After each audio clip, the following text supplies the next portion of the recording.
combination of both, which makes up your lead leg in the hurdles. So here's the A skip.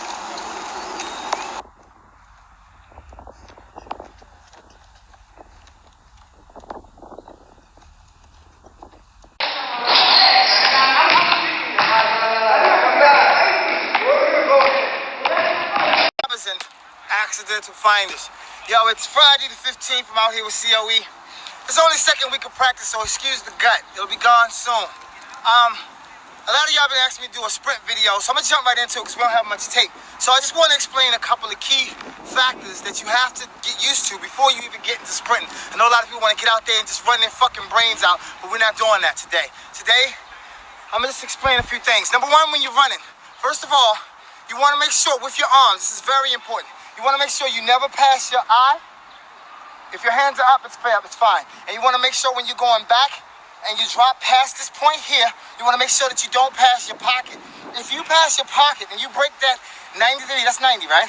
And you break that 90-degree barrier, then you're in trouble. So you want to stay at 90 degrees the whole time. All of the power in your upper body when you're running comes from the shoulder. You never pumping your arms here. You know, you see people running and they doing this with their arms. You don't want to do that. You want to come straight from the shoulder and you want to go back. So all the power from your upper body comes from your shoulder. It's exact opposite. Another thing, key figure that you want to recognize when you're running is, I'm tired, I just ran some intervals. But when you get your lead leg up, you see how my lead leg is up? You want to make sure that the opposite arm is exactly where the lead leg is. If my lead leg is here, for example, that's about 45 degrees.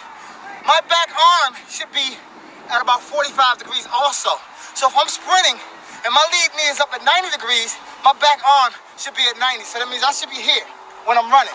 So you'll see that. Another important key, dorsiflexion. We explained that in How to Increase Your Vertical Volume 1. I'll be doing Volume 2 soon. This is important. Dorsiflex when your foot comes up and you're running. Plantar flex when it goes down.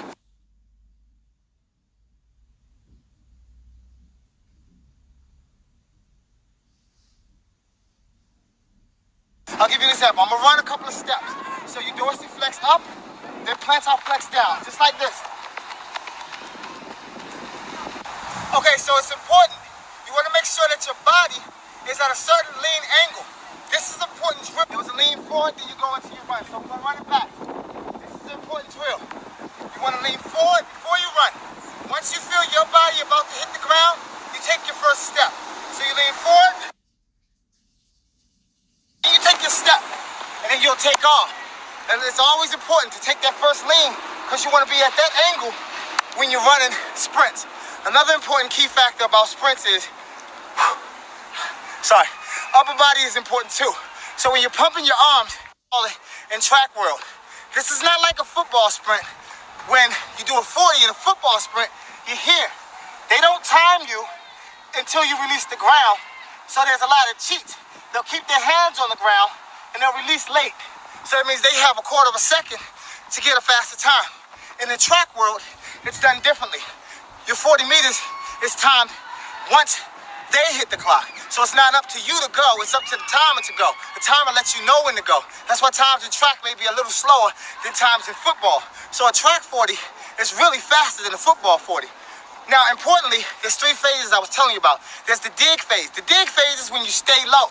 You want to stay low until your body naturally comes up out of the phase. So if you're staying low, this is you staying low in the dig phase. Set, go. Boom. You digging. You digging. The next phase after digging is driving. Once you feel you can't dig anymore, which is basically leaning forward, and once you feel you can't dig anymore, you want to start driving, which is basically pulling the earth behind you. So you want to take that earth and you want to move it. You want to take it and push. Every time you take a step, you're pushing the earth. So that's your drive phase. The last phase of the three is to accelerate. You want to dig, drive, then you want to accelerate. So in the acceleration phase, this is just explanations. In the acceleration phase, that's you going at your full, complete speed. You can't go any faster than that. So when you see people running and they're at the last 20, 30 meters of a 100-meter dash, they're not going any faster. They're fucking idiots.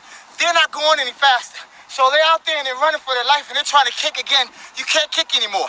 That's why the difference between someone who's going to win the race and someone who's going to lose the race will be the person who stays in this dig phase, executes this drive phase, then accelerates at the proper time, because you can't come full.